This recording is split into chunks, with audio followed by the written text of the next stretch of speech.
me manda un WhatsApp. Agustín, me vas a matar. Pero he adelgazado 16 kilos. Más que un uniforme parecía un disfraz. Joder, que ahí fuera por esa sastrería. O sea, ¿qué es lo más raro que habéis hecho?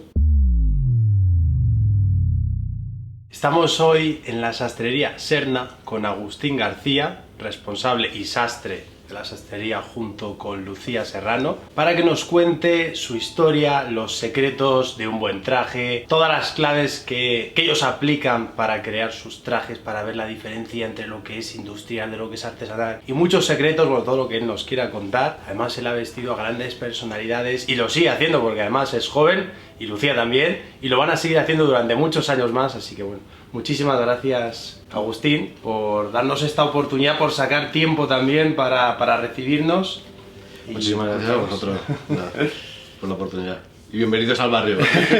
Sí, bueno, porque esto la gente no lo sabe, pero estamos al lado. Sí, vamos. O sea, que estamos ahí, en diagonal. Yo desde mi tienda os veo a vosotros, sí, o sea que, y veo a los clientes que entran, que son muy buenos clientes. Cuéntanos primero que nada, porque a mí lo que me encanta de los sastres es que es algo que no ocurre de la noche a la mañana, que es algo que no es alguien que dice, uno se levanta y dice quiero ser sastre, sino que va a lo largo de un transcurso. Imagino cómo ha sido tu evolución, cómo ha sido tu... Vamos, ¿por qué eres sastre básicamente? Y cuéntanos un poco tu historia. Bueno, pues yo es un poco por casualidad, pues siempre digo de que uno no puede ser algo si no sabe que existe. Yo en ese momento no sabía que existía una profesión que se llamaba sastrería, y claro, esto es un problema que existía porque los propios sastres de esa generación no promocionaban el oficio. Para que nos pongamos un poco en contexto, ¿de qué años estamos hablando? Yo empecé aquí en el 97, en marzo del 97. Y en aquel momento la opción de que un sastre te cogiera como pupilo y te enseñara el oficio era bastante complicada, bastante difícil. Yo tuve la oportunidad, gracias a que un amigo mío trabajaba en esta sastrería, llevando los trajes a los clientes. Él dejó este trabajo y entré yo. Era el típico trabajo para, mientras estás estudiando, pues sacarte un dinerillo pues, para el fin de semana o sea, tal. Por las tardes o algo así, ¿no? Sí, yo venía por las tardes, los días que había que entregar algún traje, y nada, y poco a poco, pues entre entrega y entrega, pues miraba, pues como Cecilio, Cecilio Serna fue mi maestro, pues estaba cortando, y Antonio el pantalonero junto a Isabel hacía los pantalones, y Rufino era el oficial del taller. Pues yo miraba cómo trabajaban unos y otros, y la verdad es que te resultaba raro, porque claro, tú te piensas de que, bueno, cualquier persona cuando va a una sastrería se piensa que los trajes se hacen en un café y nada, en 3 días están hechos. Es que en general, además, el mundo de la sastrería, de hecho es lo bonito que estamos haciendo hoy, es bastante opaco.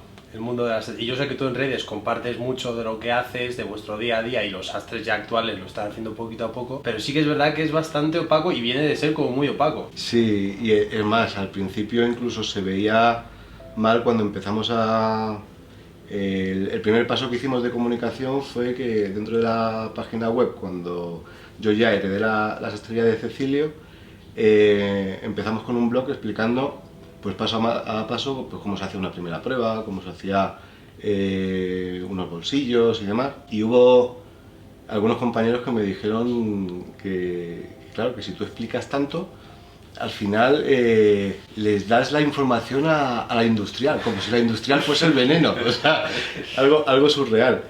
Y bueno, después llegó Instagram, ya con Lucía en la sastrería, y se abrió un mundo nuevo, porque sí que nos ha hecho, tanto a nosotros, nos ha dado la oportunidad de dar a conocer el trabajo que hacemos día a día, como el aprender de otros compañeros. Yo, por ejemplo, la base fundamental la aprendí de Cecilio, pero las redes sociales sí que te han permitido el ver cómo trabajan otras sastrerías. No ves el proceso completo, pero sí que ves detalles. Yo, por ejemplo, en el corte de mujer, gracias a vídeos que he visto, pues he variado alguna cosa. Los hombros, por ejemplo, los he cogido a la hora de marcarlo, de Gaetano Aloisio.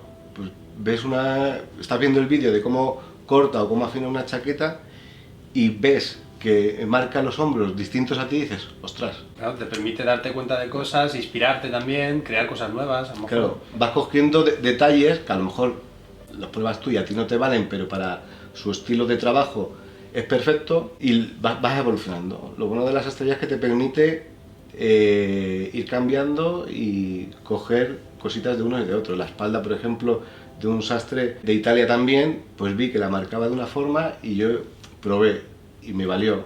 Al final de todo se aprende. Vale. Y Y sí. ya que has dicho aprender, vamos a volver un poco a la historia, porque ya hemos saltado muchos años.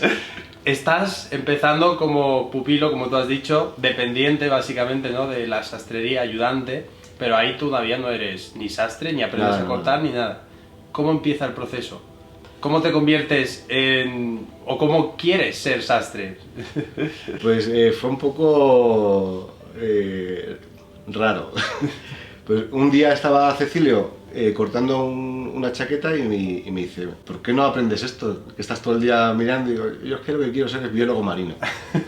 Y claro, yo como estudiante nunca he sido un ejemplo y la biología se me quedaba un poco lejos. Unos meses después la pantalonera Isabel me vino a decir lo mismo. Dice, tú que estás todo el día mirando y se te ve con... Dice, ¿no te importaría aprender esto? Y yo le dije que sí.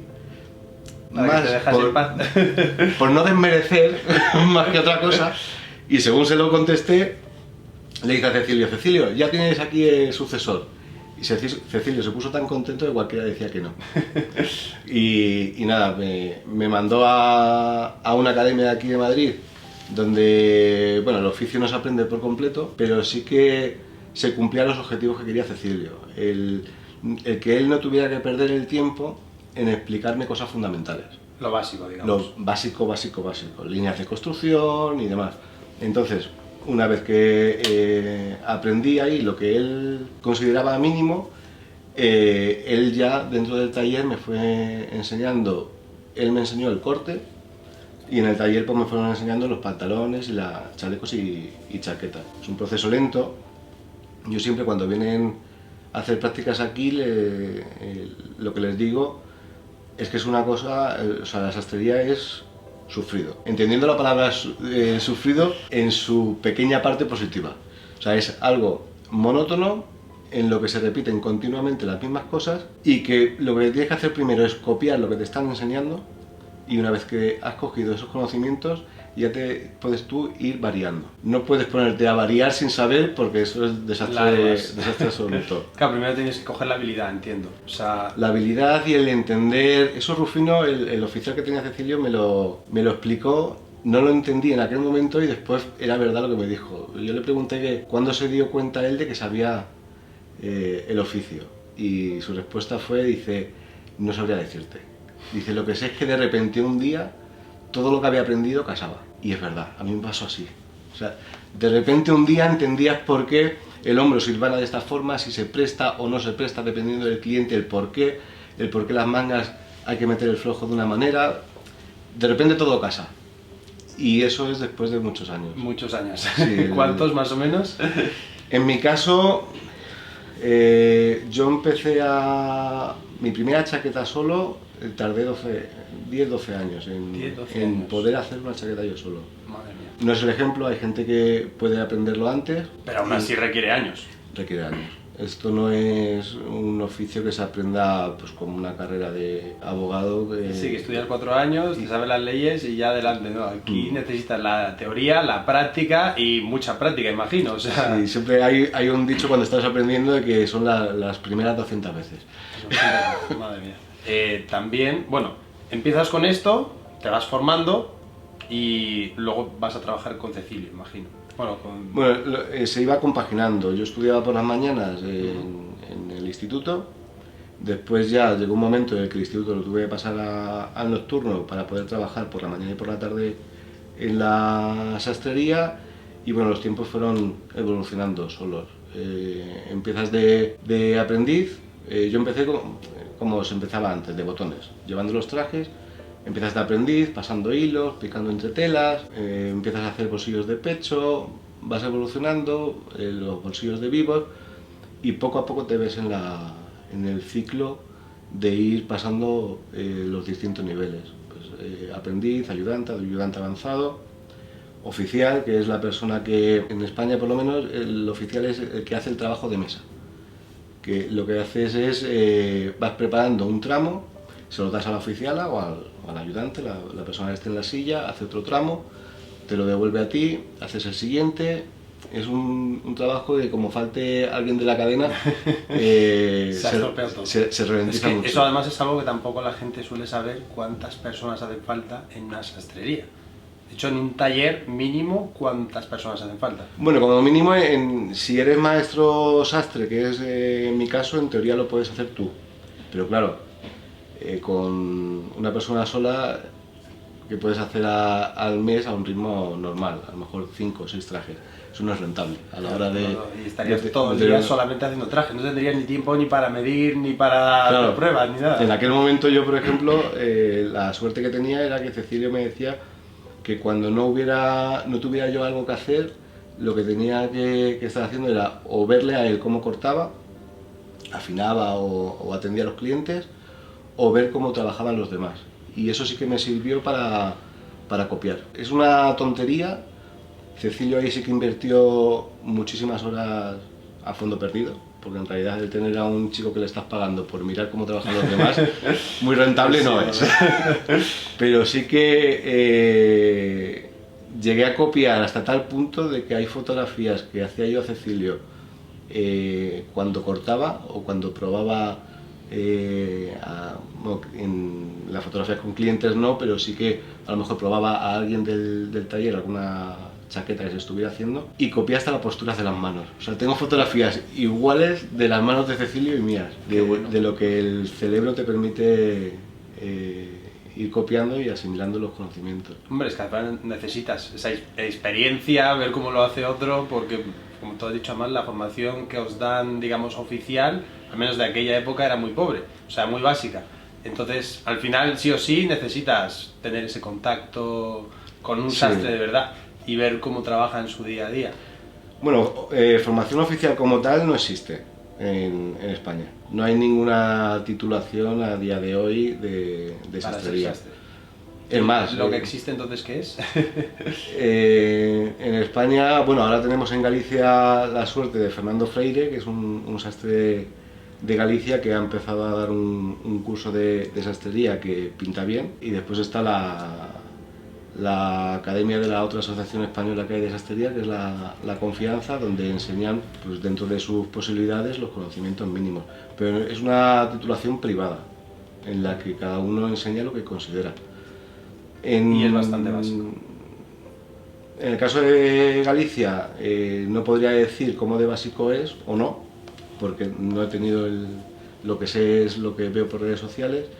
En el caso de la Confianza, por lo que yo he vivido y gente que trabaja en mi taller ha vivido, aunque no ha hecho los cursos completos, es básica. ¿Y en qué punto empiezas tú a tomar medidas, a ser tú digamos, el sastre? Aunque fueses sastre aprendiz, aunque ya nos has dicho que te llevó muchísimos años, ¿me has dicho 12? 12 en poder hacer yo una chaqueta, que no en dirigir el taller. ¿Y todo esto era trabajando para Cecilio? Sí. Vale, entonces, cuando pasan estos 12 años y ya eres capaz de hacer la chaqueta, ¿ahí empiezas también a tomar ya las medidas, a hacer más el proceso entero? ¿O en qué punto estás? En ese momento yo ya podía tomar medidas, pero uno de los, no problemas, pero una de las cosas que suele pasar en la sastrería es que por mucho que tú ya sepas, el cliente quiere ver al sastre. Ya, eso suele pasar, sí. Cuando venían y no estaba Cecilio, bueno, pues ya vendré en otro momento, aunque tú ya supieras. Y la primera vez que yo atendí desde cero a un cliente fue porque un cliente que yo siempre digo, no diré el nombre, pero yo siempre digo que él para mí ha sido como un padre a la hora de tomar decisiones. Muchas veces, incluso cuando tengo que hacer algo, le llamo a él en alguna decisión importante y le digo, mire, pasa esto, ¿usted qué haría? Y siempre me aconseja bien. Y llamó había que hacerle un traje a su hijo y me dijo lo mismo. Y dice, bueno, pues cuando esté Cecilio voy para allá. Y a los 5 minutos me llama y dice, no, vamos a ir para allá ahora, dice, porque igual que Cecilio tuvo su día, hoy lo tienes tú. Qué bueno, Y hombre, que es lo suyo, además sí, darle la sí, oportunidad sí. a la persona que está empezando, bueno, que ya no solo empezando, que ya lleva un montón de años, ¿sabes? Sí. Y la verdad es que este hombre ha sido clave porque fue la primera entrega que hice, el primer traje que llevé a su casa, la primera toma de medidas, la primera prueba, el primer corte. El primer proceso completo. Sí. ¿Y cómo fue? Fue bien, con mucho miedo. Claro, yo cuando le hice la prueba a este hombre, que tampoco estuvo Cecilio, Cecilio afinó la chaqueta y me decía, pero ¿y esto cómo le quedaba? Pues le quedaba así o así. Y Cecilio, por lo que yo le explicaba, él sabía lo que había que modificar. Sí que Cecilio, al igual que Arana, Cecilio decía a Arana, que fue el fundador de esta sastrería, decía que Arana era buen sastre, cortaba bien. Al final en España el corte que tenemos todos los sastres, en mi opinión, es un corte muy básico, pero él decía que Arana lo que era es muy buen probador. Decía que Arana, y yo lo digo de Cecilio, lo único que necesitaba era un saco con 2 agujeros para meter los brazos y el resto ya lo hacía él. Y es verdad, yo para mí la medida real no está en el corte, sino está en la prueba, en cómo tú adaptas algo que se parece a tus medidas al cuerpo del cliente. Vale, ahora hablaremos de la diferencia que hay con sastrería industrial de artesanal, pero sí que es verdad que esto, además la gente seguramente no lo sabrá, que en sastrería artesanal hay una prueba, bueno, hay varias pruebas, de hecho creo que son 3 mínimo, ¿verdad? Si no me equivoco. Se pueden hacer 2, pero a mí me gusta trabajar con 3. Sí, es lo suyo además, ¿no? En la prueba, digamos, la primera que se hace el cliente es como lo que tú has dicho, es como probarse un saco. O sea, ahí la persona no va a ver nada de lo que va a ser el traje. En esa prueba, ¿qué es lo que se hace? En esa prueba, en realidad, es tela y entretela, no hay nada más. O incluso si el cuerpo es muy complicado, o en el caso de mujer, por ejemplo, ni siquiera probamos con entretela, hacemos a modo de toile, simplemente con tejido. En esa prueba lo que hacemos es aplomar los delanteros, que es que caigan vertical al suelo, que esté bien encajado en el escote de la chaqueta, que es el punto fundamental. Si el escote no está en su sitio, pues la chaqueta no se te termina de adaptar al pecho, puede ser que el cruce esté muy separado. Al final, muchas veces el error típico que se suele ver por la calle cuando te abotonas una chaqueta, que la solapa se rompe, es porque la chaqueta no está bien pegada al escote y no está bien aplomada, no está en la vertical al suelo. Se ven los anchos y largos. Después de esa prueba lo que se hace es que se afina, que es volver otra vez, para que se entienda fácilmente, es como volver otra vez a cortar la chaqueta. Y ahí ya sí que serían los puntos definitivos de la chaqueta. Se haría todo el proceso de vivos, cantos, poner el cuello, y la segunda prueba ya se ve una chaqueta, los hombros están cosidos, el cuello está puesto, se ve la forma que tiene, y esa es más para confirmar que el trabajo va bien que otra cosa. Como norma general, ahí hay que tocar muy pocos detalles, pues a lo mejor el ensanchar o estrechar, alargar o cortar un poco la chaqueta, pero el trabajo intenso ya está ahí definido. O sea, ya es ahí. para confirmar que todo va bien, Sí. ¿no? Y que no... A veces ocurre que llega esa prueba y ves que hay algo que está bastante mal y que hay que... Sí, siempre al final esto...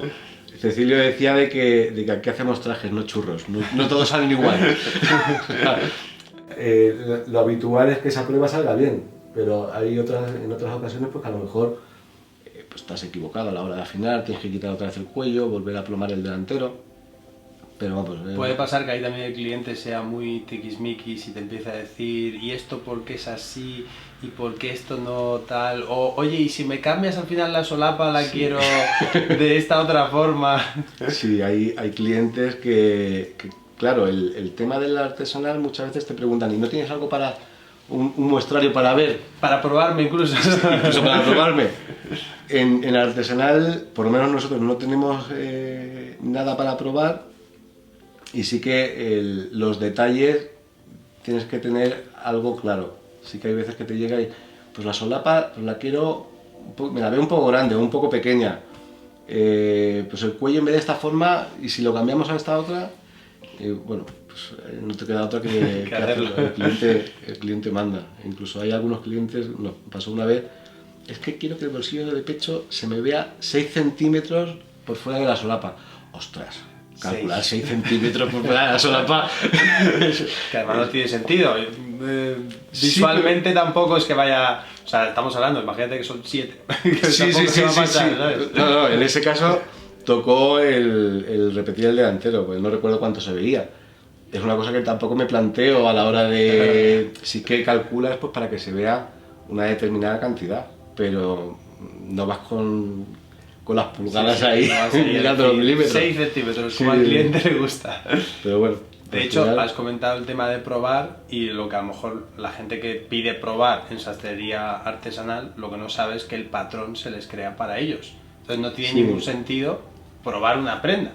O sea, porque, bueno, explícanos también un poco la diferencia entre lo que es la sastrería artesanal y la industrial. Porque ya hemos comentado el tema de las pruebas, pero ¿por dónde empieza? O sea, así a grandes rasgos, primero las grandes diferencias y luego por dónde empieza ese proceso de sastrería artesanal. El proceso de artesanal parte de cero. O sea, yo te tomo las medidas, bueno, tú lo sabes muy bien, pero tomas las medidas y haces el patrón cero sobre el tejido. Nosotros cortamos directamente sobre el tejido, a no ser que sean clientes con ¿No hacéis el típico patrón en cartón, bueno, en cartón, como se llame el material este? Sí, bueno, hay sastrerías que lo suelen hacer o en papel o en una tela no tela que se llama. Nosotros, con cuerpos normales me gusta hacerlo directamente sobre el tejido. Bueno, en Instagram en los vídeos se ve. Pero has dicho con cuerpos normales, ¿cuáles son los cuerpos bueno, normales? Hay de todo, yo qué sé, por ejemplo, con las personas que tienen 60 de pecho, pues ahí sí que, vamos, 64 de pecho, sí que prefiero sacar el patrón, sobre todo o clientes que son de fuera, yo que sé, estás en Estados Unidos y vienes a Madrid una vez al año o cada mucho tiempo. En esos casos sí que prefiero sacarte por aligerar el proceso. Patrón en el tejido, tejido no tejido, que es petróleo al final. Corto 2 chaquetas, la tuya, la que hayas elegido, y otra en un tejido económico, que lo utilizamos para cuando te pruebe esa chaqueta, paso los puntos de la chaqueta verdadera a esa chaqueta falsa que hemos cortado. Y entonces la utilizo de patrón de afinado para las siguientes veces. De tal forma de que ya lo tienes. Claro, tú me eliges, tengo clientes por ejemplo en Mónaco que te eligen el tejido online, lo han visto en la página web de Dormel, Escabal o Drapers, el fabricante que sea, me eligen el tejido y cuando vienen, si ya he hecho todas esas fases, pues le pruebo directamente terminado. Pero lo habitual es eso, se parte de cero, se puede hacer el diseño que se quiera, porque eso lo hacemos nosotros y podemos hacer lo que, por raro que sea. Y en sastrería industrial el proceso en algunas cosas se parece, pero tiene detalles distintos. Primero, es un proceso industrial, está hecho como norma general en el 99% de las ocasiones está hecho en una fábrica. Hay algunos sastres o sastrerías que lo hacen ellos mismos, pero lo habitual es en una fábrica, de tal forma que la persona que te atiende no tiene por qué ser sastre. O sea, en realidad no tienen por qué saber cortar, lo que tienen que saber es leerte el cuerpo. Sí. Hay dos opciones ahí, hay sastrerías industriales, dependiendo de la fábrica con la que trabajen, que ellos toman las medidas y se las pasan a la fábrica, o otras sastrerías, que por ejemplo con la sastrería industrial que nosotros trabajamos, que lo que hacemos es que te tomamos las medidas como apoyo y trabajamos sobre un testigo. Yo te pruebo tu talla, talla 48, la que sea, veo el patrón base de esa fábrica, veo lo que hay que modificar, se mete en el ordenador, esas modificaciones, se hacen en una fábrica, y esta fábrica puede hacer más o menos detalles a mano, pero es industrial igual, y te mandan el traje terminado. Hay fábricas que te mandan una prueba intermedia, que es una prueba con hilvanes y demás, pero aunque tú veas hilvanes, es un proceso industrial. Además, en industrial el patrón siempre viene ya hecho. Claro, el patrón base... Igual que vosotros creáis el patrón desde cero para la persona, en industrial nunca, o creo que casi nunca, se va a crear un patrón para esa persona. Lo que se hace siempre se adapta el patrón que ya tienen de su chaqueta, se adapta al cuerpo, claro. ¿No? Lo que hemos dicho del testigo, y si no es con testigo, porque hay otras que no lo hacen con testigo, lo hacen con medidas de cuerpo, da igual, también se adapta. O sea, siempre Sí. va a ser un proceso de adaptar un patrón a ti. Ahí ya depende de la fábrica con la que tú trabajes, te permite más opciones de variar ese patrón más o menos. Hay fábricas industriales que la cantidad de variaciones que te permiten es increíble y hay otras más limitadas. Hay otras que pues, la forma de la solapa es la que es y se puede ensanchar o estrechar, pero el crán es el que es. ¿Que se puede modificar? Sí, pero eso tiene un coste. Y también luego están las marcas, pues yo estuve trabajando para Massimo Dutti haciendo medida, y que son las propias marcas las que quieren limitar lo que el Claro. dependiente o el responsable de medida, como ya en mi caso, puede hacer. Porque en el caso de Massimo Dutti era, yo incluso sabiendo la fábrica con la que trabajan, digo, yo sé que podemos hacer muchas más cosas y que el cliente le hace falta aquí un montón de cosas, pero Massimo Dutti no me deja. Entonces yo incluso a veces escribía, pues sabía al responsable, decía, oye, y no he podido meter porque el sistema no me deja todo esto que quiero, que hace falta meterle. Pero también pasa para que, como tú has dicho, la persona que está atendiéndote en sastrería e industria muchas veces no tiene conocimientos suficientes Claro. para ver a lo mejor todo lo que le hace falta, y por eso incluso las propias marcas dicen vamos a limitar, que como mucho largo, estrecha, quita de aquí y fuera, porque si no también nos la lían, porque como empieces a meter cosas, que si bajar el crán, que si bajar el punto de cruce, que si no sé qué, empiezan ahí y dicen, uy, sí, igual la cagan. Cuantas más variaciones le permitas a la persona, incluso ellos tienen, a la hora de rellenar la ficha en el ordenador, tienen variantes. O sea, subir o bajar la caja del pantalón. Con la que nosotros trabajamos, de base lo que te permite el programa es subir la caja 4 centímetros.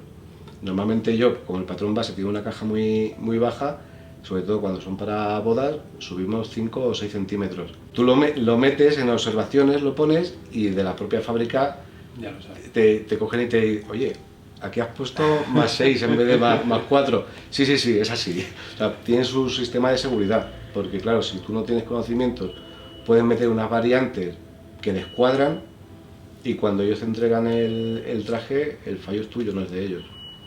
Entonces, pero bueno, ahí sí que sí que descubrí cuando empezamos a trabajar con la sastrería industrial que las posibilidades son muy altas, son muy altas. O sea, y el hecho de que esté hecho a mano o esté hecho a máquina, el que esté hecho a mano lo que te garantiza es que está hecho por un sastre y que está hecho a mano, no que esté bien. O sea, son cosas distintas. Hay sastres y sastres. No, y que todo el mundo se equivoca, somos humanos. O sea, el sastre que diga de que todo sale perfecto, que todo hasta el último milímetro, No, no siempre. o sea, todos nos equivocamos. La diferencia está en cómo tú reaccionas ante una equivocación. O sea, si tú tienes que repetir una prenda porque es mejorable, porque te has equivocado, lo suyo es repetirla. Que el cliente no se vaya pensando, Esto no... no vuelvo. Una vez me pasó en artesanal, hacía, pues antes del confinamiento. Probé a subir el bolsillo del pecho en una chaqueta.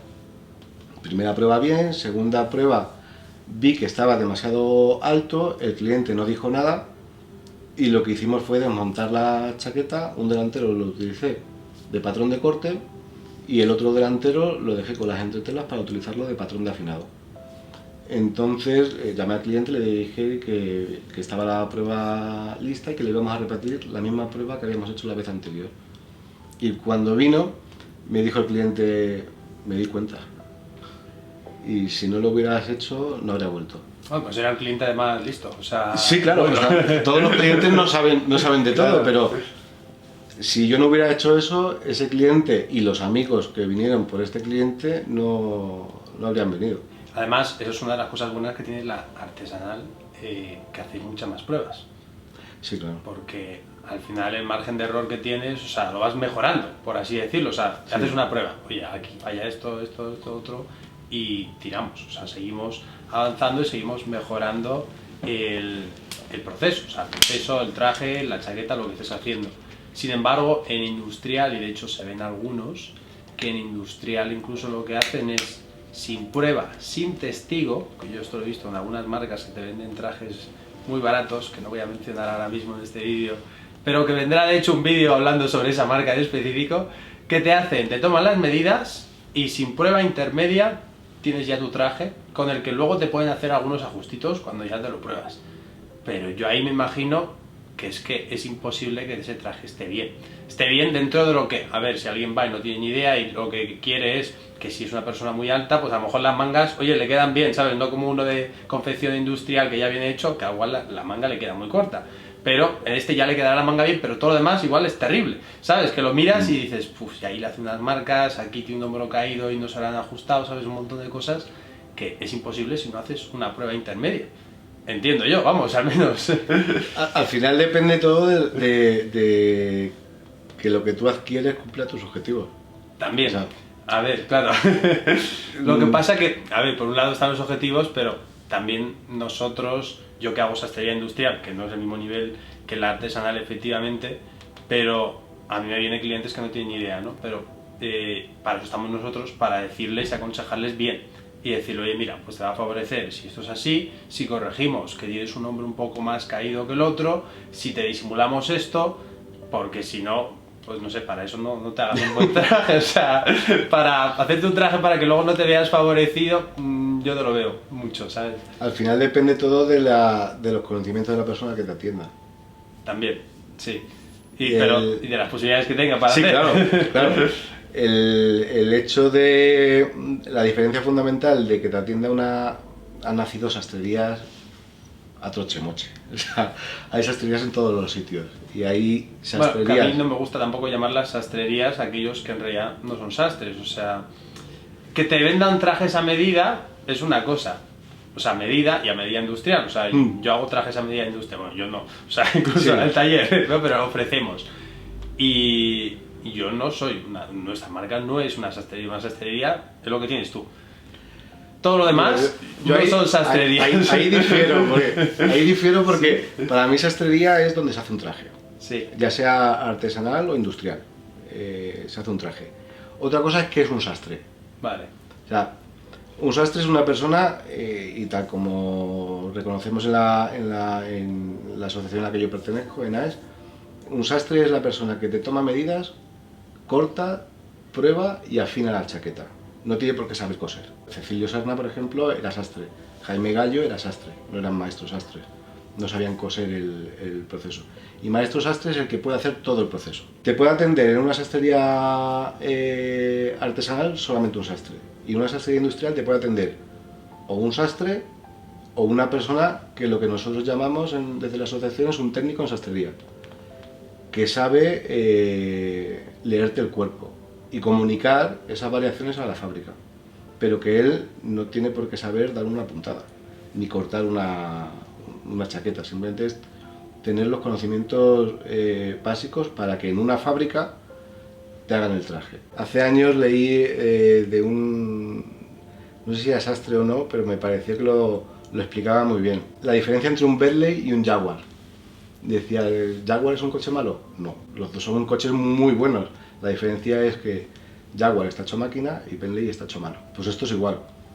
La sastrería artesanal y la sastrería industrial, en mi opinión, si se cumplen todas las normas y damos el máximo rendimiento al artesanal, en teoría debería de ser superior. En teoría. En la práctica yo he visto trajes artesanales y es que para esto mejor no. me voy a una sastrería industrial y me lo hago ahí. También no cualquiera. Después hay personas que claramente, en mi opinión, es un error, pero menosvaloran sus productos. Tú puedes vender tu producto industrial diciendo que es mejor que el artesanal, es algo subjetivo. Lo que tú tienes que hacer es potenciar lo que tú vendes. Si tú estás convencido de que tu producto es bueno, ¿por qué tienes que decir de que es otro tipo de producto? Es un producto diferente. Además, eso es engañar. O sea, decir que vendes un producto que en realidad no es engañar. Sabiéndolo. Sí, pero yo, sabiendo de que no cumplo unos criterios, el venderle al cliente algo que no es... No, hombre, es que es engañar. Para mí es engañar. A no ser que tú no lo sepas, pero que eso ya sería otra cosa. Es engañar y es hacer de menos a tu profesión. Sí, también. Porque, ¿por qué tiene que ser la sastrería industrial mala? ¿Quién ha dicho que la sastrería industrial es mala? Bueno, es lo que tú has dicho, son productos diferentes. Igual son que distintos. Dos coches, pues son diferentes. Pues es... Y un ejemplo que pongo, muchas veces cuando me preguntan clientes que dudan si hacérselo artesanal o hacérselo industrial. Claro, cada uno tiene sus posibilidades y sus criterios. ¿Qué es mejor, un Ferrari o un Ford Fiesta? En teoría un Ferrari. Métete por el casco antiguo de Trujillo con un Ferrari y veremos a ver qué te parece mejor. Si el Ford Fiesta... Bueno, además, el Ferrari también sería un poco incómodo, también. Claro, depende del criterio que tenga cada uno, al final. Entonces, si tu criterio es, para ti, con un traje industrial, cumple tus bases, no tiene por qué ser malo. Siempre que cuentes también un buen experto que te lo haga. Sí, claro, claro. Porque eso no es lo mismo, alguien que esté Sí. formado y que sepa lo que está haciendo. Pues tú, como has dicho, tú ofreces las dos posibilidades, porque tú además, ¿cuántos años a todo esto llevas de experiencia desde que empezaste? Pues desde el 97 hasta hoy, pues eso, 27 ya. 27 años. Sí, un montón. Sí. Un montón Unos de poquillos. años. Unos poquillos, y al frente de la sastrería desde el 2013, Desde 2013. Aquí ya, Aquí. establecidos. que fue... Porque heredaste, entiendo, bueno, heredaste. Cogiste... Sí, la heredé porque el que fue la segunda generación, que fue Cecilio Serna, desde el momento en el que yo decidí de aprender el oficio, él me lo dijo y lo tenía muy claro desde el principio. De que esto... Aquella señora que hacía pantalones lo pronosticó ya. Sí, y Cecilio decía de que esto cuando él se jubilara lo heredaría yo. Y así fue. Y así fue. Y vino en el primer año, a los pocos meses, vino Lucía a pedir prácticas, porque ella estaba estudiando diseño y se paseó por todas las sastrerías de Madrid para solicitar las prácticas. En todas les dijeron que no, yo también. Sí, porque yo había cogido el negocio como 3 meses antes y no sabía en ese momento cómo un barco tan grande iba a poder yo manejarlo. Entonces le dije que no podía. Y unos meses, como 7 o 8 meses después, me manda un mail explicándome que ha ido a todas las sastrerías, que todas le han dicho que no, y que si sabía de algún libro o alguna forma de aprender el oficio, que estaba muy interesada y demás. Y yo lo que pensé, digo, si se ha ido a todas las sastrerías, la paciencia que está teniendo y sigue teniendo ganas de esto, Es que realmente algo tendrá. Y está interesada, claro.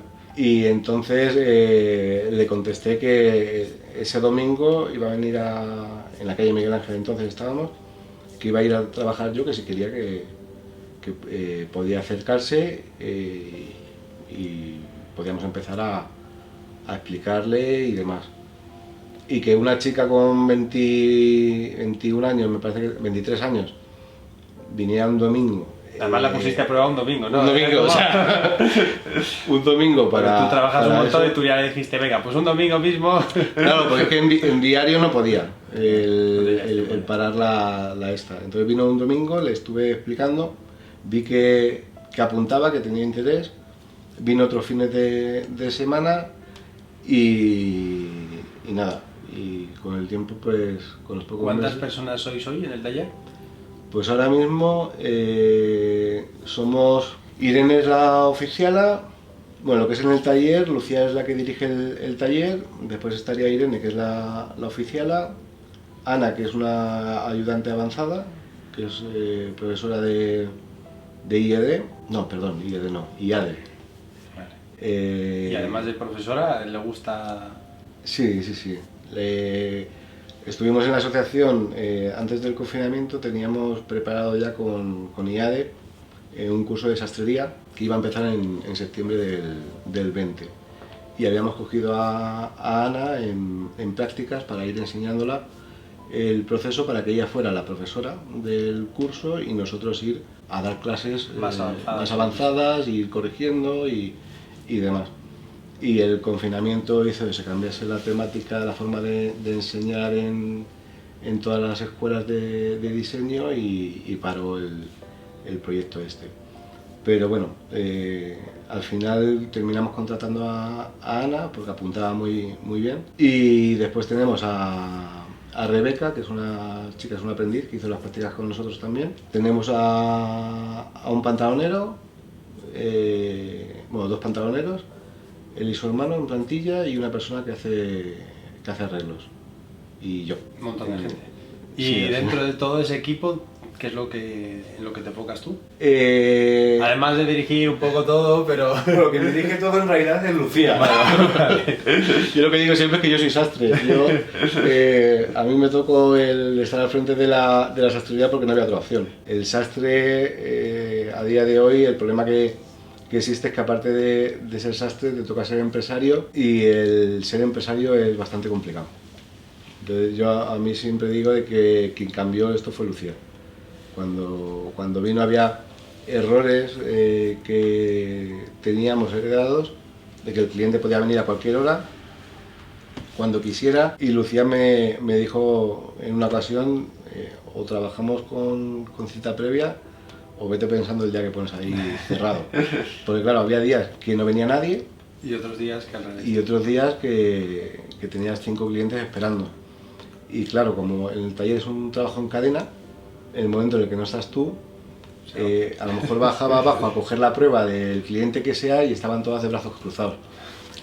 Antieconómico total. O sea, y sí, lo de trabajar con cita previa yo tenía miedo, porque siempre piensas que el cliente le puede sentar mal y demás, pero al final el cliente entiende que para que esto pueda funcionar y él tenga su traje en la fecha, tiene que haber un mecanismo que lo regule todo. No, pero además tampoco es un gran dilema, ¿no? Ponerte una cita y ya está. Claro, Simplemente, oye, ¿qué día te viene bien? Cuadramos Claro. agendas y ya está. Yo también trabajo con cita previa y hago industrial, o sea. Sí, pero yo la mentalidad que tenía heredada, Claro, que es lo que viste a mí tú. a mí me costó asumir ese factor. Vale, volviendo al equipo y a lo que haces tú, Sí. ¿tú cortas? Yo atiendo al cliente, le explico los tejidos. Para mí es fundamental que el cliente sepa qué es lo que está adquiriendo. Me gusta que sepan por qué este tejido, la torsión que tiene el hilo, la arruga, porque la suavidad y demás. Le tomo las medidas, corto la prenda, la paso al taller. En el taller entre todos ponemos la primera prueba, le pruebo al cliente, afino la chaqueta, y después en el taller, dependiendo de cómo andemos, pues unas veces soy yo el que prepara lo que es el delantero para poner el pasamán. Bueno, el pasamán es una cinta de algodón que va en el borde. Bueno, no me meto en temas técnicos porque al final nos mareamos todos, pero Pero vamos a hacer una visita a su taller. De hecho, que vamos a mostrar también un poco el lado oculto, que tampoco se suele mostrar, sí. de lo que hay. De hecho, esto los ingleses, sabes, en Savile Row, que están todas las sastrerías juntas en la misma calle, en la parte baja del taller, además que en muchos casos se puede ver porque ellos tienen el clásico sótano descubierto, porque ves por una valla y toda la ventana, ves ahí a todo el mundo Es una pasada. haciendo todo el trabajo, que a mí me parece además una muestra de transparencia. El hecho de que aquí en España, también es verdad que no podemos hacerlo porque no tenemos ese sótano porque tú también tienes el taller, entiendo, abajo. Pero claro, no tenemos ventanas para mostrarlo, entonces no podemos hacerlo muchas veces. Bueno, no podéis vosotros hacerlo en muchos casos por eso, porque no tenemos lo que tienen los ingleses para mostrarlo, ¿no? Ya nos gustaría tener también un sótano quizá con ventanas y que la gente pueda verlo. Yo al menos creo que sería algo interesante. Igual se te pondrían los jubilados ahí a mirar todo el día, pero porque yo además en Savile Row lo vi. Yo trabajaba muy cerca, yo trabajaba en Richard Street, justo a la parte de atrás, o sea, en la calle de atrás, y Javier, que es mi amigo, trabaja en Drake's, que no hacen a medida artesanal, pero sí industrial. Bueno, pues él trabajaba ahí, muchas veces pasábamos bastante tiempo ahí, o íbamos luego a un bar, un pub que está ahí mismo al lado de Savile Row, donde todos los sastres, más bien, los que trabajan en el taller van cuando acaban, y hablábamos con ellos. Conocimos, por ejemplo, a la hija de Richard Anderson, Molly, que es una chica muy maja que está aprendiendo, ya es sastre, pero ha estado muchos años aprendiendo, y es eso, nos contaba que a veces la gente se le queda arriba mirando, y un buen rato ahí, ¿no? Y los ves ahí como, algunos saluda y todo en plan de cachondeo a la persona, porque le ves que te está mirando todo lo que haces, que en parte es bonito, ¿no? Porque es una muestra de transparencia. Volviendo entonces al tema del taller, Tú cortas, una vez que cortas se crea, digamos, ese patrón, se hace la primera prueba, luego, después de la primera prueba es cuando vamos a hacer la segunda y tal. ¿Cuándo se termina una chaqueta? ¿Cuándo dices, ya he terminado por fin? Eso es muy relativo. En teoría, después de la segunda prueba, está la prueba de terminado, que ahí lo que te suele salir es o que esté bien, o, que esté mal. o detalles de alárgame Pequeños ajustes. la manga medio centímetro, estrechala o ensancha la chaqueta un poco. En teoría, en esa tercera prueba está, o si no, en la cuarta. Después hay ocasiones en las que al final pues hay que hacer más pruebas, dependiendo de cómo se ve cada traje. Esto, pues, como decía, no son chulos. Sin decir el nombre del cliente, ¿cómo ha sido el proceso de tu peor cliente? Uf, el peor. O uno de los peores, el que tú puedas decir que Bueno, esto fue terrible. El de los 6 centímetros del bolsillo de pecho. Esto fue un caso de el hermano de un cliente muy buen amigo. No diré el nombre, espero que no se moleste de todas formas. Digamos que no era pequeño. Y claro, le hicimos encargó, creo que fueron 4 trajes y una blazer. Y no recuerdo las medidas, pero más o menos, para que te hagas una idea, era sobre en torno a 60-62 de pecho. Una persona importante. Hacemos todo el proceso y en la prueba terminada le llamamos para que venga. Bueno, ya iré cuando pueda. Pasa un mes, otro mes y a los 8 meses me manda un WhatsApp. Agustín, me vas a matar, pero ya he adelgazado 16 kilos. Dios. Cuando viene... ¿Cuánto tiempo había pasado desde la medición? Más o menos. No recuerdo, pero sí podría ser desde la toma de medidas a lo mejor 12 meses, 11-12 meses. Ah, vale, fue bastante tiempo. Fue bastante tiempo, pero... Pero aún así es mucho, adelgazar mucho. Sí, el caso es gracioso porque la novia le dijo, era un chico joven y sufrió un infarto en la calle, y la novia le dijo que o adelgazaba o le dejaba. Y entonces lo tomó en serio y adelgazó. Y claro, cuando vino a recoger estos trajes, pues claro, había que desmontarlos enteros. Y claro, ahí cuando tú adelgazas tanto, hay puntos que tú puedes estrechar Y otros que no.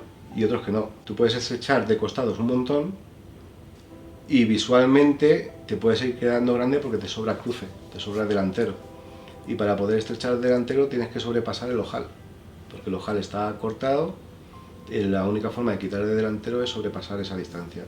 Esa distancia son 3 centímetros y medio en cada delantero, que son 7 centímetros, con lo cual te arriesgas a que se quede corta de cruce y salgan tirones. En este caso tuvimos que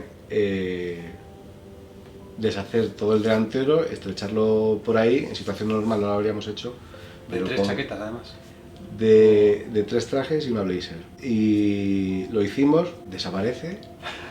Encima desaparece.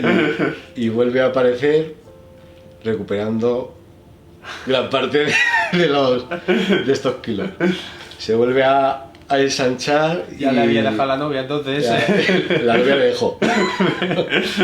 Después de adelgazar se vuelve a ensanchar todo, pero claro, para estrechar tanta cantidad tienes que haber cortado, tienes que cortar tejido. Y pues ahí se ensanchó lo que se pudo.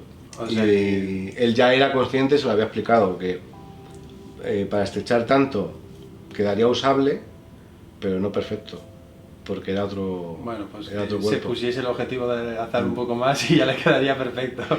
Pero bueno, son cosas que al final pasan en sastrería. Intentas pues... ¿Es más fácil hacer un traje para alguien como yo, por ejemplo, o para alguien que esté muy cuadrado, o alguien con sobrepeso? O sea, para quienes, digamos, o no, es igual, a lo mejor igual de fácil para todo el mundo, según tu experiencia.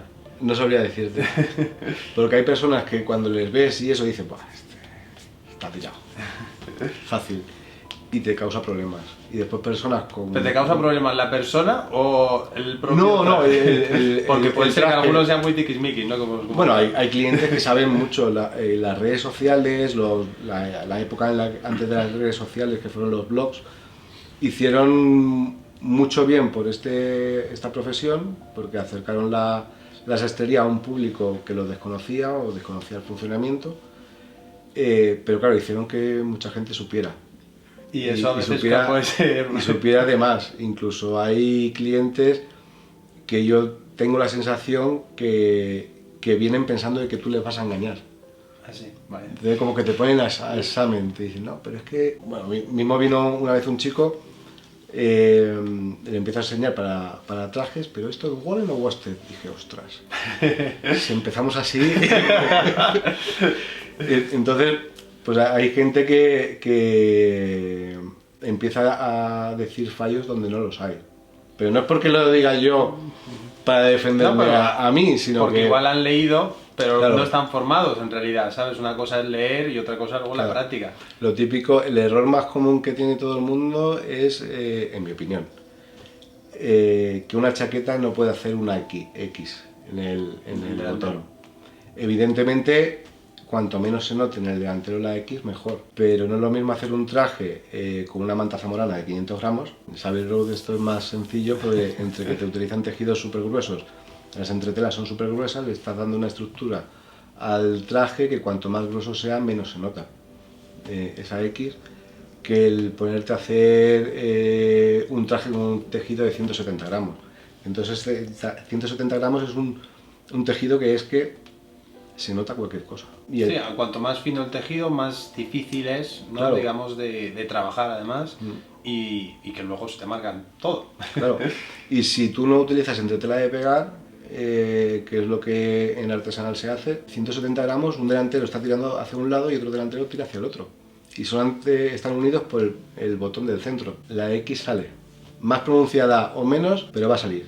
Y en mi opinión, el que piense de que eso no va a ocurrir... ¿Cómo, ya que estamos hablando de esto, cómo crees que debería quedar una americana perfecta? Depende de cada cuerpo luego, eso también, pero así, vamos a poner tú y yo, que somos más o menos parecidos en cuanto a torso. O yo un poquito más gordo. Pero no se nota, lo disimulas bien, que luego hablaremos también de los trucos ahí que hacéis vosotros para disimular, ¿no?, lo que es el físico. Pero ¿cómo debería de quedar una buena chaqueta? Bueno, en mi opinión, el cuello tiene que estar pegado a la camisa siempre. No debe de separarse de la camisa. La manga, en mi opinión, no debe de haber el clásico gap del cuello. Siempre tiene que estar lo que es encajado. Después había un sastre hace muchos años, cuando yo empecé ya este hombre no existía, pero su chaqueta, el estilo de su traje era de bocado. Otra cosa es que sea voluntariamente. Pero bueno, en mi opinión tiene que estar pegado.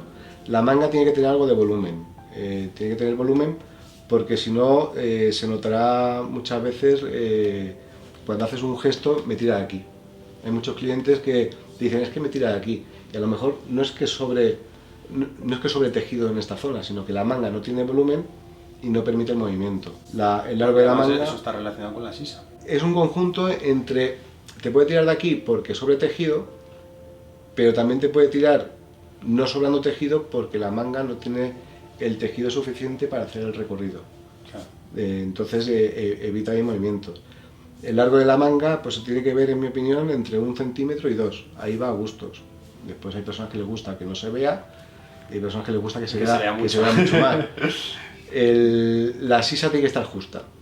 Tiene que estar justa y siempre pongo el ejemplo para que la gente lo entienda. Cuando empezó el ready to wear en los años 80. Claro, el ready to wear en aquella época no era de la calidad del patronaje de ahora. Se ha invertido muchísimo en la industria y se han mejorado muchísimo los patrones. En aquella época todos recordaremos pues, el típico debate en televisión que las personas que estaban participando ponían los brazos encima de la mesa y las sombreras se subían un montón. Y eso es porque... Eso todavía pasa en algunas chaquetas de... Eso al final es porque la sisa no está justa, con lo cual, si tú das mucha amplitud, das libertad para que la chaqueta se descoloque. La chaqueta, en mi opinión, no debe ser excesivamente justa, porque para mí vale más la comodidad que la estética, siempre consiguiendo que la chaqueta parezca tuya, que tenga un entalle, que tenga una forma un poco bastante adaptada a ti, pero que si coges 2-3 kilos que te siga valiendo. pueda seguir valiendo. Si coges ya 16 como aquel señor, ya no, pero... Bueno, el Antonio, el pantalonero que estaba aquí cuando yo empecé, él me decía la broma que para él, en sus pantalones, dice 6 centímetros arriba, 6 centímetros abajo, para mí es perfecto.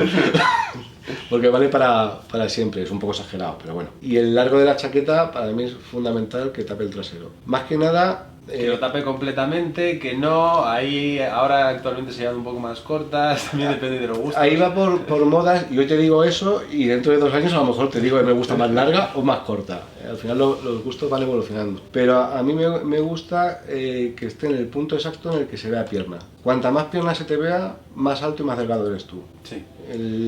Yo soy tamaño nacional, siempre digo eso. Si los pantalones me quedan largos, me hace más bajito. Si el pantalón, en mi opinión hay 2 largos, que es que besa el zapato y cae completamente a plomo, o que se rompe directamente un poquito por delante. Cualquiera de los dos está bien, dependiendo de lo que queramos conseguir. Claro, cuanto más ancho sea el pantalón, más largo tiene que ser, porque si no, al final termina quedando colgado. Cuanto más estrecho, más corto. Es física pura. Una cosa que les preocupa muchas veces a los clientes es que se les ve el calcetín, que se les ve un poco por el lateral del calcetín. O se hace el pantalón ancho para que caiga más, o se hace estrecho y se te ve el calcetín. Y si tú das el paso, es física. Cuando tú das el paso, el pantalón se retrae y el calcetín se ve. A ver, el corte, para mí en pantalón, al menos a mí lo que más me gusta siempre es la caída limpia totalmente. Cuando no hace ninguna marca, claro, y eso solo se consigue con un corte más bien recto y de una boca pues de 20, 19 en algún caso, pero yo menos que eso no me gusta por eso, justamente, porque ya empieza partes donde para que tenga una caída limpia pues empieza a ajustarse demasiado. Pero sí que es verdad lo que comentas, que hay gente que dice, no, a mí que no se me vea el calcetín, entonces hay que irse a bocas mucho más grandes y a cortes más anchos. Ahí es complicado, pero bueno, al final es un poco de todo. Yo tengo pantalones de distintos anchos, porque al final considero que el sastre tiene que ser un poco el maniquí, lo que el cliente ve. Yo tengo pantalones desde 22 de ancho de trajes que tengo de cuando yo empecé, que me hizo Cecilio, y tengo un par de 18 que en mi opinión para mí es incómodo. Es incómodo porque además tienes que ser consciente que cuando el tejido toca pierna, toca gemelo, se rompe y no cae limpio. Es imposible. Por mucho que tú cortes el pantalón dándole forma, con la plancha le reentres para darle forma del gemelo y demás, a distancias tan cortas al final termina tocando. Lo que pasa es que luego también tengo otros clientes que, por ejemplo, igual a ti también te pasa, que si se lo haces, o sea, por un lado te dicen, no quiero que marque, pero a la vez luego te dicen, pero tampoco quiero que sobre mucho aquí. Claro. Entonces dices, a ver, es que una caída recta implica que haya tejido que sobre en alguna zona. Sí. Luego, ¿te gusta la caja alta? ¿Crees que favorece más? Siempre. Porque tú además llevas caja alta también. A mí me gustan las cajas altas, incluso muchas veces, alguna vez en mis pantalones, en los míos propios, hay veces que me paso.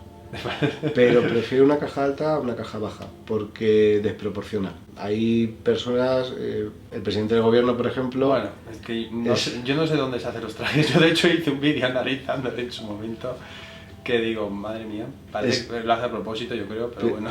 Es una persona que tiene una percha perfecta para lucir cualquier sastrería que le vistiera, o sea, se podría lucir perfectamente en ese cuerpo. Pero claro, con la caja tan baja que lleva y los pantalones tan estrechos y tan cortos en ocasiones, cortos, que no lo parece, pero como se deja caer el pantalón porque no utiliza tirantes, al final parecen largos. Sí, a veces le sobra abajo.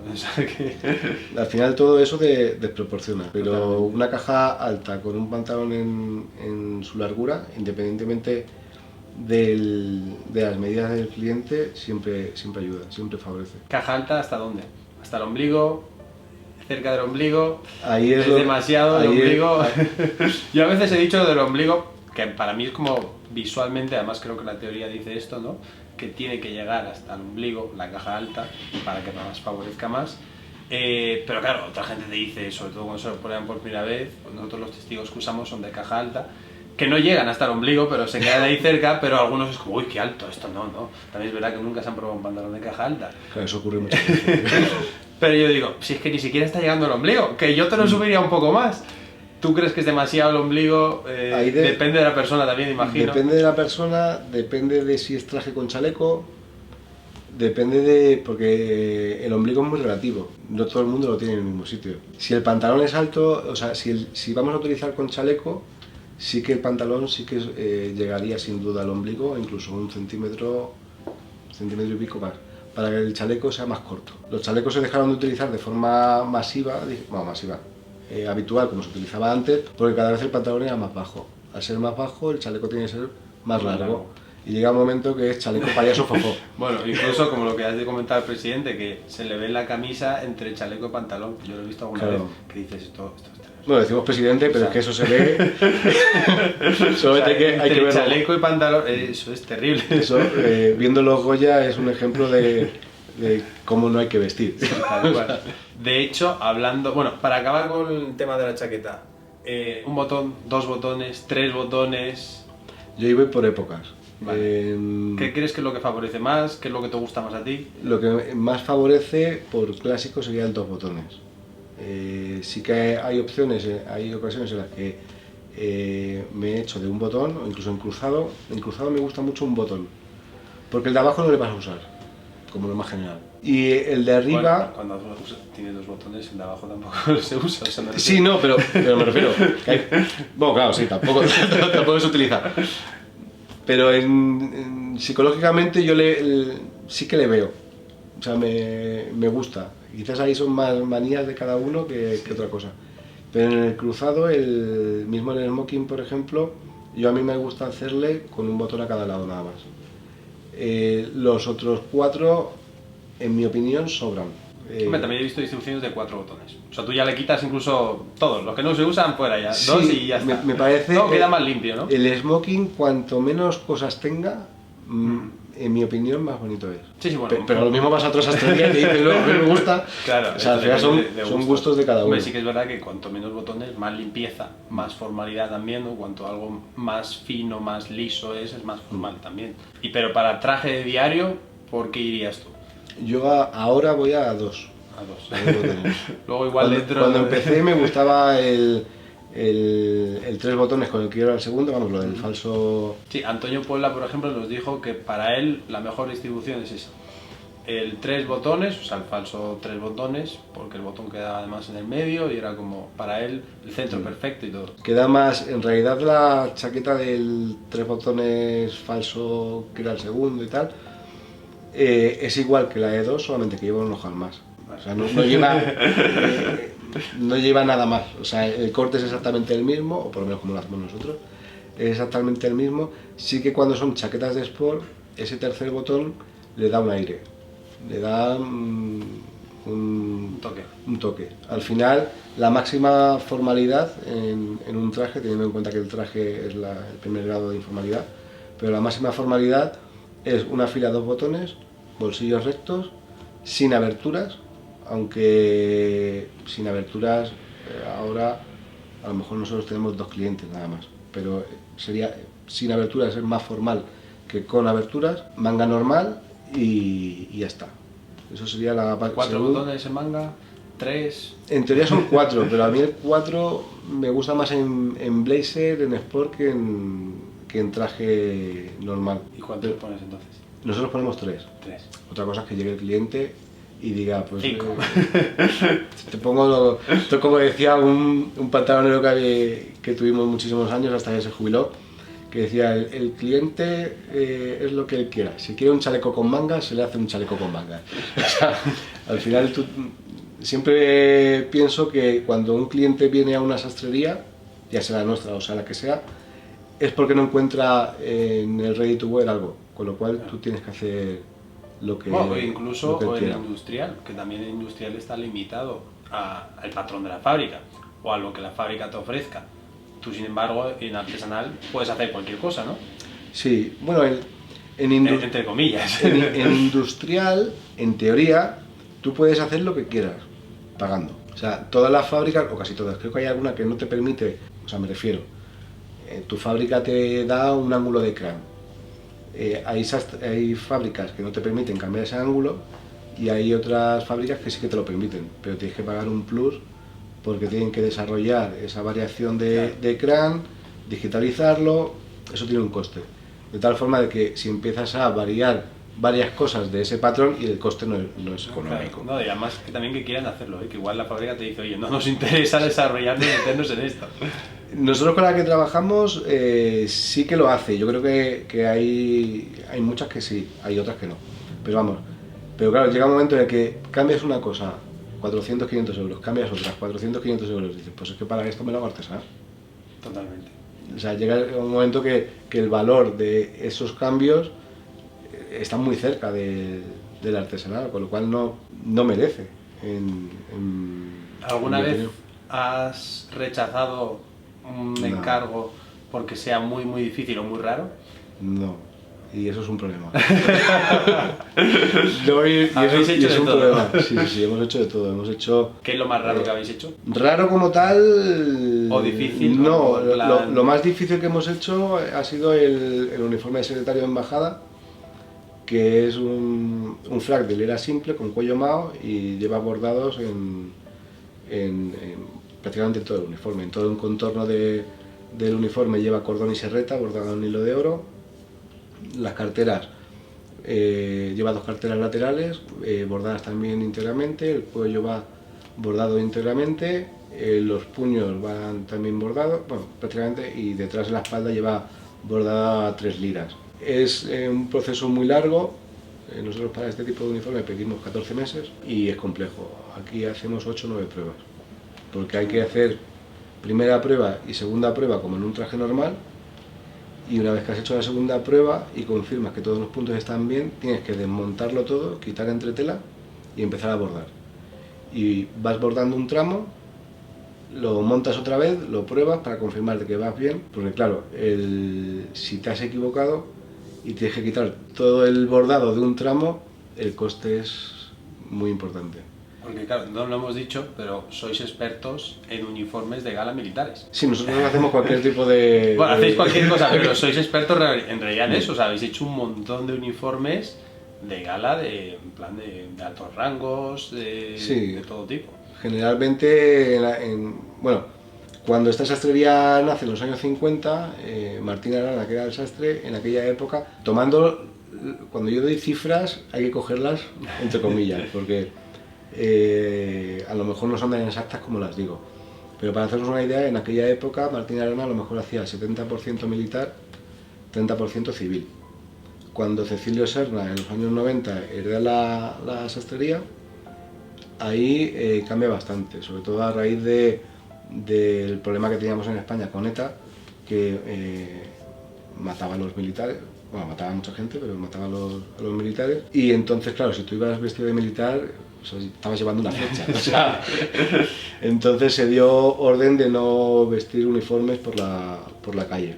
Ahí bajó los encargos militares en torno a hacer una producción de 40% militar, 60% civil, y en la actualidad nosotros estamos haciendo en artesanal una producción de 80, en torno a 80 trajes, ahí van incluidos los uniformes. Es una producción muy corta, pero es que más no podemos hacer. Y estaremos haciendo de estos 80, a lo mejor son 6, 7 uniformes, entendiendo por militar, ingenierías, maestranzas y demás. Las maestranzas también son complicadas, pero son de Bueno, son berenjenales los que metéis vosotros, ¿no? En plan de... Sí, como tú has dicho, os metéis en todo. A mí me gusta hacerlas por varios motivos. Primero, porque de forma artesanal en España, que sepamos, somos los únicos que las hacemos. Y el poder decir que las has hecho. Es un reto, ¿no? Es un reto, y en Inglaterra una cosa que hacen muy bien es que saben conservar su historia. Y aquí en España la historia del textil nos parece muy bien cuando vamos al Museo del Traje, pero cuando vemos en Instagram se puede ver muchas veces, porque ves una fotografía de una persona que se casa con el uniforme de la maestranza de Sevilla, de Granada, Zaragoza y tal, y siempre está el típico comentario despectivo de la persona que viste eso. Si la gente deja de vestir este tipo de uniformes, parte de la historia se pierde. Pero bueno, si se hace alguno, que se haga bien. Que se haga como se hacía antiguamente, pero no utilizando entretela de termofijar para hacerlo más actual, más económico, no. Que se haga como se hacía entonces. Tejido. Sé que tienes un montón de libros de tejidos aquí y que además, bueno, eres experto en ellos. ¿Cuál es para ti el mejor tejido? Ya sé que dependerá de la ocasión, pero si buscamos, por ejemplo, un traje de diario que resista bien el paso del tiempo, ¿cuál dirías que es de los mejores? Si hablamos de Escabal, por ejemplo, tiene un muestrario que es el Savile Row, que es un tejido inglés pensado para la batalla. O sea, tú a este tejido le puedes dar lo que quieras, lo puedes usar lo que te dé la gana, que hay que ser un poco bestia para cargárselo pronto. Si hablamos de Dormel, ¿De qué gramaje estamos hablando del anterior? El Savile Row yo creo que está, es un 2x2, 2 cabos por trama, 2 por urdimbre, y creo que está en 320 gramos, un tejido de invierno. Un tejido más de entretiempo, que también resiste mucho y funciona muy bien, el Cronos de Dormel. Es un tejido muy potente que vale para todo el año y resiste muy bien. Bueno, no sé, esto es muy relativo también, pero ¿crees que los ingleses hacen mejor lana? O sea, un tejido que... O sea, Escabal, bueno, Serri también... ¿O crees que los italianos están muy cerca ahí de... Depende. Loro Piana también que... A ver, Loro Piana hace buenos tejidos, pero yo sí que creo que suelen hacer tejidos un poco más que son en mano a lo mejor muy buenos, pero que luego igual no aguantan tan bien, que son buenos tejidos, pero... Sí, son buenos tejidos, pero al final volvemos a lo mismo. Cuanto más alto es el súper, pero a veces incluso yo creo que siendo no tan alto, yo creo que no son tan resistentes a lo mejor como los ingleses. Son teorías. Depende, ¿no? Depende. De la europeana, por ejemplo, cuando hablamos del cashmere, bueno, es que depende de para qué quieras el traje. Claro. El cashmere de la europeana es una pasada.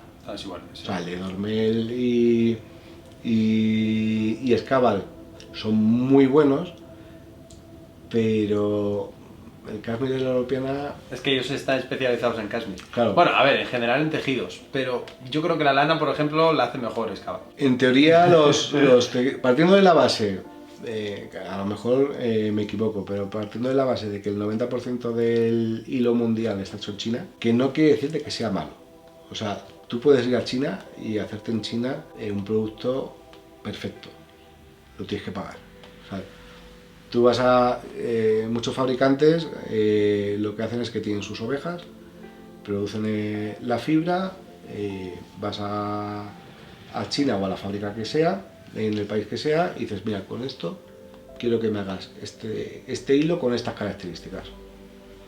Y después con ese hilo tú haces el tejido en el país que sea, ya sea Inglaterra o Italia, y puedes conseguir las características que tú pidas.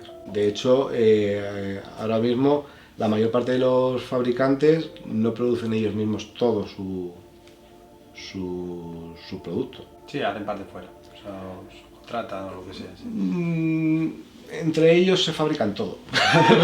Claro. O sea que al final da igual donde compremos casi. No, hombre, no da igual, porque al final cada uno exige, cuando encarga su producto, exige esas características. Hay tejidos ingleses de una calidad justa y hay tejidos italianos de una calidad justa. Dependiendo de... No vamos a entrar en nombres para no hacer de menos a unos o a otros, pero dependiendo de lo que tú pidas puedes conseguir unas cosas u otras. Lo que les digo a los clientes cuando vienen es que cojan ya sea en esta sastrería o en otra, cojan el tejido, lo arruguen con la mano, lo arrugas, lo mantienes un rato, no hacer así y soltarlo, porque si tú haces así, lo sueltas y se arruga...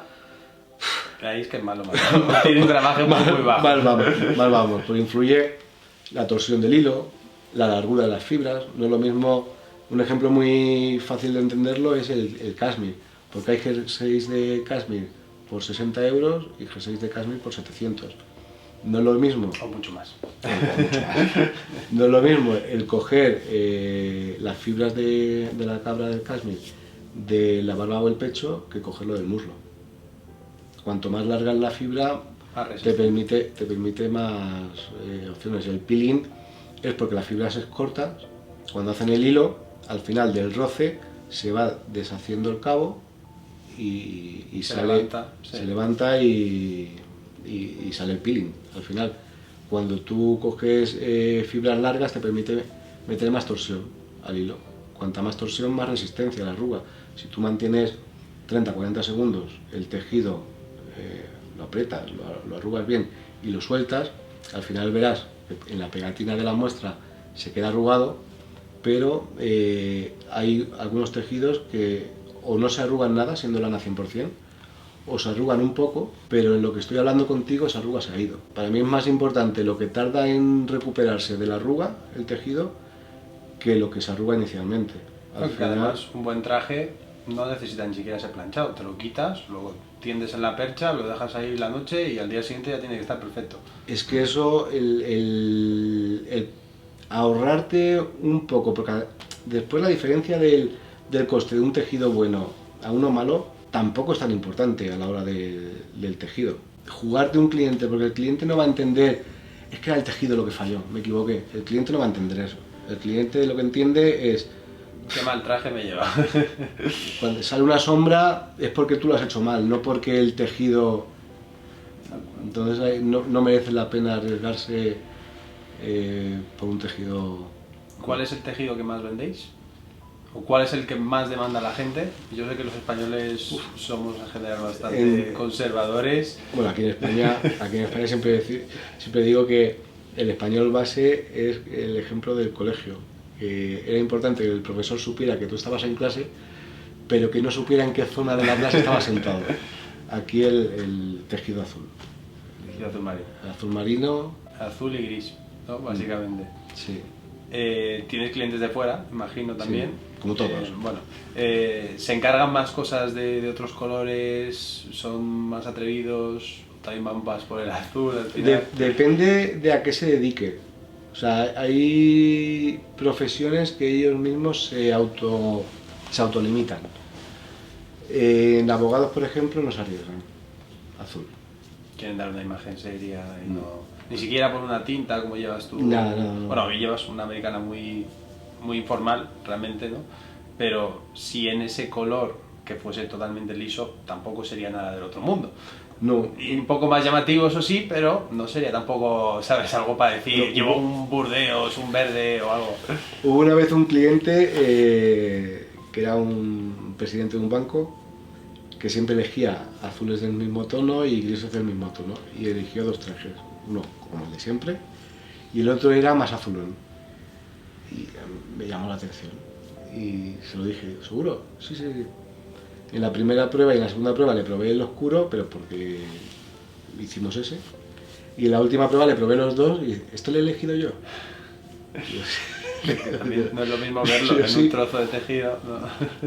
Pero al final siempre tiran para allá.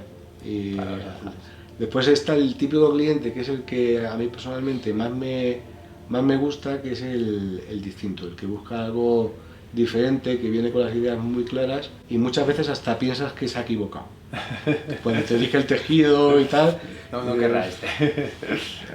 Vale. Y cuando hay veces que te gana él, o sea, cuando lo ves terminado dices, joder, ha tenido una visión que yo no la tuve. De hecho, una de las cosas que se me ha olvidado preguntarte antes es cuánto tiempo tardas, se tarda en general en hacer un traje de medida artesanal. Que esto es algo que también la gente no se imagina. No se imagina, y es muy fácil el saber si un producto es artesanal o industrial pensando en las horas que se tarda. En artesanal, como base mínima, después ya depende de cada sastrería. Hay sastrerías que hacen más largo el proceso o menos. Para ser artesanal tienen que ser 50 horas. Nosotros en nuestro caso, cuando creamos desde la Asociación Española de Sastrería, creamos el sello de calidad, para que no se pudiera decir de que lo habíamos hecho a nuestra medida, lo que hicimos fue subir el nivel de artesanía y tardamos 70 horas en... Digo, 70 pueden ser 65, pueden ser 75, dependiendo del traje. 70 horas en hacer el traje, chaqueta-pantalón. Si uno coge un papel, empieza a sumar tejido, local, salarios, seguridad social, IVA, titos y flautas. Hay una cosa que se llama derechos sociales y que no te permiten vender trajes a precios de India. Claro, y encima que tampoco lo merecería, ¿sabes? Que... No, claro, por supuesto, por supuesto. De hecho, 50, 70 horas, pero esto luego en tiempo en que se traduce. O sea, en realidad, si yo quiero encargarte un traje, ¿con cuánto tiempo de antelación tendría que venir? Pues ahora mismo... Imagínate que me caso, si te digo en junio ya no llegamos, seguro. No. Ahora mismo lo que estamos tardando es un poco demasiado. Estamos tardando 5 meses y medio. 5 meses y medio. En artesanal. Lo habitual en sastrería artesanal depende de las personas que tengas en el taller y la capacidad de producción. Y el trabajo que tengas, que sé que vosotros estáis hasta arriba. Lo normal, antes de este año, nosotros estábamos en torno a 3 meses. 3 meses. Pero este año, por el equipo que tenemos, que parte del equipo está aprendiendo, está en proceso de aprendizaje y aún no estamos a un ritmo de producción intenso, estamos tardando eso, en torno a 5 meses y medio. Y en industrial nosotros lo que decimos es en torno a 3 meses. El otro día me dijo Lucía y la verdad es que estaba muy bien la frase, que el mejor momento para encargarse un traje artesanal con nosotros fue hace 5 meses y el segundo mejor momento es hoy. Entonces, a no ser que tengas una boda que sea justo en una fecha en la que ya no lleguemos, pero si no, claro, cuanto antes mejor. Sí, porque las bodas tienen la manía de no cambiar la fecha. Claro. De hecho, nosotros los días que terminamos también un poquito más tarde, como 8:30, 9, y nos da, pues salimos, y de hecho yo voy un poco más abajo, y paso por delante de vuestra puerta y veo que estáis todavía con la luz encendida, la persiana abierta, digo, siguen trabajando hasta las 9, y algún día nosotros hemos terminado a las 9:30, 10, y también os he visto que estáis todavía trabajando, o sea, se ve que estáis hasta arriba, lo cual es muy buena señal, entiendo, porque estáis hasta arriba, es bueno, pero es verdad que no tendréis mucha vida, ¿no? Pero al menos se ve que la sastrería artesanal es algo que todavía se valora y que hay clientes para ello. Sí, esta semana ha sido más normal, pero sí que hay días que 1 de la mañana, 2... Están trabajando, sí, madre mía. Sí, entre hilos, chaquetas y de todo, ¿no? ya no sabrán ni dónde estás a la 1 de la mañana. Hay veces que es complicado, hay veces que es complicado. Pero bueno, al final es un poco... Estamos en una edad en la que lo que tenemos que hacer es intentar invertir y dar lo más de nosotros. Al final, si tienes en cuenta que tienes que atender a los clientes, hacer los trajes, el otro trabajo extra que son redes sociales y demás. Que además vosotros sois muy activos, tenéis un montón de seguidores en Instagram. Sí, ha habido suerte, ha habido suerte. Al final todo te termina llevando a, si quieres llegar, tienes que trabajar más. Y de hecho, bueno, no sé, ya me dirás tú cómo es o no, pero ¿crees que va a haber, esto va a continuar? Porque a veces hemos tenido un pequeño boom, a veces con la pandemia pasó, que después de la pandemia de repente había un montón de bodas, evidentemente las que no se pudo atender durante la pandemia y tal, pero yo por lo menos veo cierta tendencia en la población, además es una de las cosas que también transmito en el canal, que la gente valore la calidad, lo que hay detrás, el proceso artesanal, y yo creo que hay cierta tendencia de empezar a valorar eso y dejar ya atrás el ready to wear, el fast fashion, poco a poco, ¿eh? No te digo que esto vaya a ocurrir de la noche a la mañana, pero al menos yo creo que hay cierta tendencia y que yo creo que vais a tener que ir ampliando el taller, porque seguramente se mantenga. El problema es que no hay mano de obra para poder ampliarlo. Yo creo que la perspectiva ha cambiado mucho en los últimos 15 años. La generación nueva de sastrerías y de sastres, yo creo que están consiguiendo darle un cambio a la profesión, el que se conozca y demás. En la inauguración del Congreso Internacional de Sastrería que hicimos en Oviedo, y lo repetí en el Congreso Mundial este verano en Biela, comparaba la sastrería, lo que es el oficio, con una rosa, una flor que se llama la rosa de Jericó, que es una planta que nace en el desierto, y cuando llueve con muy poquitas gotas de agua, esta flor, vamos, esta planta da lo mejor de sí. Verde, tampoco es que sea una planta muy bonita, pero bueno, pero para estar en el desierto, para estar en el desierto, y cuando deja de llover, esta planta se llega a secar, se envuelve y parece una pelota, parece que está seca, está muerta.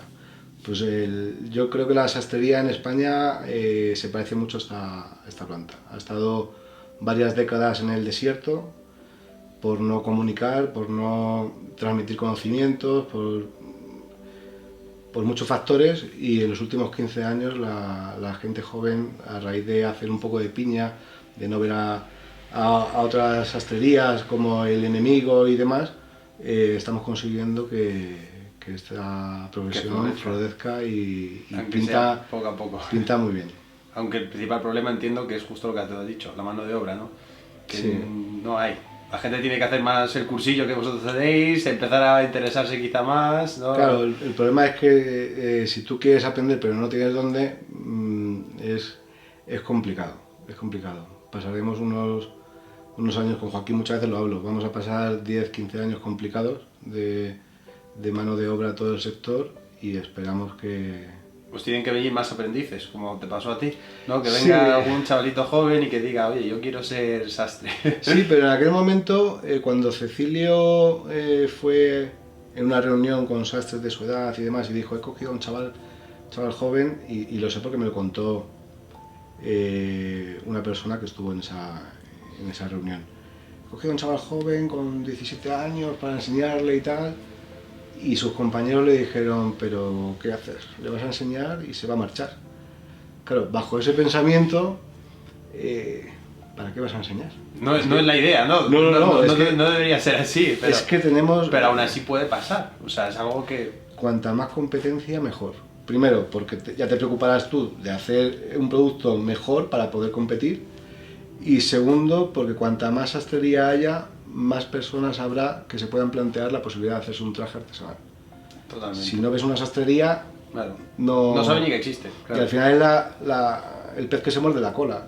Si yo veo sastrería, querré hacérmelo, y si no soy cliente, a lo mejor quiero aprenderlo. Más mano de obra, más sastrería, al final es verlo un poco en positivo todo. Totalmente, no, y además por eso en Xavier incluso están todas en la misma calle. O sea, hay para comparar más fácil imposible. Entras en una, no te ha gustado, me voy a la siguiente. Más competencia que hay en ningún sitio. Pues y van como van. Sí. No, claro, y eso sí, también los precios de ahí son muy, claro, muy altos, pero bueno, para el nivel de vida, la vida y todo, que te depende. De hecho, ahí lo que vimos, porque íbamos, como te he comentado antes, mucho a los pubs que van después, justo ahí todos los aprendices, los cortadores y tal, y conocimos ahí a bastantes personas interesantes, mucho personal joven que está empezando, y tienen, de hecho, una chica que conocí tenía incluso tatuadas las tijeras de cortadora porque le encanta su trabajo. Y de hecho, mi pregunta para ir terminando es, ¿a ti te gusta lo que haces? Sí. Y imagino que además te tiene que gustar sí o sí, o sea, es que yo digo tantas horas... que somos afortunados, tanto Lucía como yo, y bueno, y las personas que trabajan en el taller creo que también, de trabajar en algo que nos gusta. La mayor parte, eso es una suerte, porque la mayor parte de la gente trabaja en algo porque tienes que comer. Claro. Y la mayor parte de la gente, encima, como decía Íñigo Laizola, un amigo nuestro, su padre decía que bastante duro es ir a trabajar como para ir a trabajar a algo que no te gusta. Totalmente.